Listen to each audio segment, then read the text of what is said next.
Alright guys, Hayzink here, welcome back to the channel for another Street Fighter Duel video. So we've had the patch notes coming, which is basically going to spoil any reveal they decide to put out later on social media. We know who the new character is, but these patch notes actually indicate one of the most significant, potentially important changes to the game to date. That's not to say there still couldn't be a bigger change that comes, but this is definitely by far and away the most significant change to the game up to this point. So let's go over exactly what we can expect in this latest update. Remember, all of these things might not roll out tomorrow, but they will probably come over the next week or two, okay? So we're going to have new character and trial, which is going to be Diviner Rose and her limited time trial. So Diviner Rose is the fortune teller Rose character I was speaking about yesterday. It turns out that unlike what Dino said, that unit actually has been released in China at least, and she's actually a Thunder class unit in China. Now that does not necessarily mean she will be a Thunder class unit for us, but there is obviously the slight possibility that she may well be a factional character. We're going to just have to wait and see. I really hope she is, because Thunder can definitely use more characters, and if Rose was a DPS, which doesn't necessarily suit Rose, I suppose, but if she was, that would be absolutely fantastic, as that faction most definitely needs buffs. 100% could use them, and if Rose fills that role, then fantastic. As long as she is not a shield, which I very much doubt, then it's definitely something that the Thunder faction could use. We're also going to have the HWA. I would expect that to start immediately, as that's only a 1 week event. We'll have Budo Battle. We'll have Lucky Ball, which is the grid bingo type thing. We'll have Street Art, which I know a lot of you like. They've made changes to the divination event where they put Chun-Li, who's above my head right now, in place of Cammy. So there's a chance that she could be in the box. I would expect Vega to be in this box, to be honest. I have a feeling that one will probably start in about a week, to be honest. I don't expect that straight away, because Rose's divination event's still running. Incredible rewards, we know what that is. Daily recommended event. That's new, is it? Just telling you what to do next, I guess. Anyway, miscellaneous changes. So there'll be 6 new Wonderland training stages. I think they will launch tomorrow, to be honest. New types of accessories added to player settings. 1 type of accessory can be used at a time. Cool. Red dot. Fix the red dot that appears due to missing defensive lineup during the HWA showcase period. New consecutive strengthening feature added to Fighting Spirit. That is something that I'm keen on. Just press and hold. Like, it's a pain in the arse right now where you've constantly got to do the upgrade. Just being able to press and hold is a huge difference. Boss Rush. Multiple teams challenge multiple bosses, available in guild campaigns. That's good. Stuff like that's always fun to do.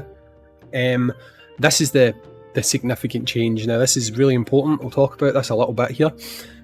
Event gift packs refresh daily with a chance of getting Chaotic Starlight. Chaotic Starlight can be used in Awakening in place of limited or regular fighters. What this is, guys, is this is a universal dupe system, right? This basically is used in place of having a duplicate copy of a character, okay? Now this is significant for a couple of reasons. One, as it's allowed to be used on limited characters, it means that you will be able to get the likes of Monster Hunter Ken leveled up if you didn't pull for him, right? So this Chaotic Starlight will work in place of you having another copy of that limited character who may no longer be available, which is a good way to get around it, because they can't sell that unit when the unit is no longer on promotion as part of a collab event, because that would mean they'd have to license them again. Whereas if they sell an item that allows you to raise the level of any character, then they're not selling that character, so they can allow you to basically level up these characters.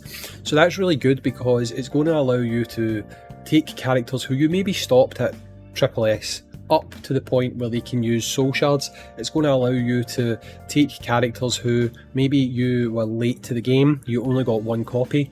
This Chaotic Starlight will allow you to level them and get them to a point where they can actually be used. Now, how they roll this out is quite important. Obviously here it says daily gift packs will have Chaotic Starlight.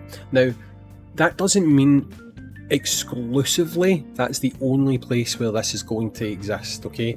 Now, the pessimist in me would say that, okay, maybe it's just going to be something that they sell. If it's only something that they sell and it's expensive, it's not going to help the game that much, okay? Well, a little bit, but not that much. They would probably need to have this being something that you can earn in maybe ranking for leaderboards, maybe just from certain events you'll get boxes where you can get a portion of this Chaotic Starlight, because I don't think it's going to be like a one item thing, as in one Chaotic Starlight equals a dupe. I think it seems more likely that it will be like 100 Chaotic Starlight is one dupe, and so on and so forth, something that you can build up towards. So it seems very feasible that it could be something that you could earn, whether it be in, like I say, the final showdowns, events. Probably not AFK. I don't expect it to be something that would be available AFK.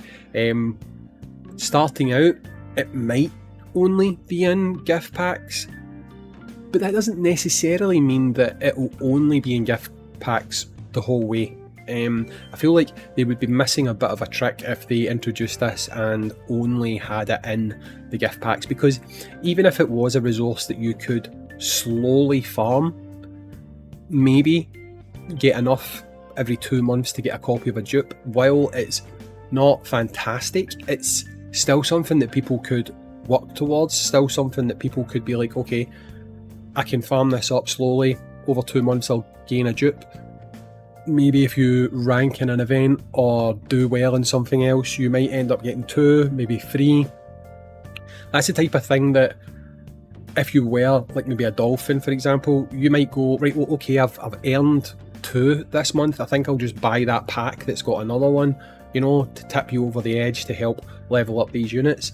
It's fairly significant, and it's something that I would very much suggest that if you are going to get starting out, if you are going to buy it, if that's the only way to get it, you are very, very, very careful with who you use this on, because I wouldn't go using it on someone who you can still pull, put it that way. You should use it on characters who maybe you don't have the chance to get anymore. So the likes of your Virgils, your Dantes, and your Monster Hunter Kens, they should be your top priority for using this on. So this is a fairly significant change. It's something that is going to make things different in the game. Again, I don't really think it's an over-exaggeration of me to say that it is the most significant change to the game so far. People have been wanting a universal dupe system. They have now delivered that.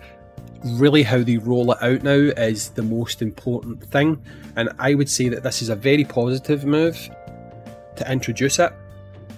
Now, how they actually allow players to get their hands on it is the next important part. Again, I don't think that it's something that they necessarily have to give everyone one of these every single month, right? I can see how that's not feasible, but it's definitely something that there should be an avenue where people can at least either farm, earn, or just by pure luck in certain things, acquire it. Like, I don't know, potentially divination pool, there's maybe a couple of these in there. Maybe from special summoning pool, they've got fragments in there, that type of thing. They need to at least give people avenues where they can pick these things up, and that will make this absolutely essential to the game. So, biggest change to date, lots of new content coming, new characters. Probably not too many things to make a video on tomorrow when it actually all drops. Obviously, I'll have a guide for you guys on how to beat the trial, like we always do. We'll go over the new content and stuff, and we'll obviously take a look at Rose. I'm going to talk about Rose a wee bit more in a standalone video, but hey, that's the news. Anyway, huge change. Let me know what you think in the comments down below. Been Hayzink, catch you in the next one. Peace.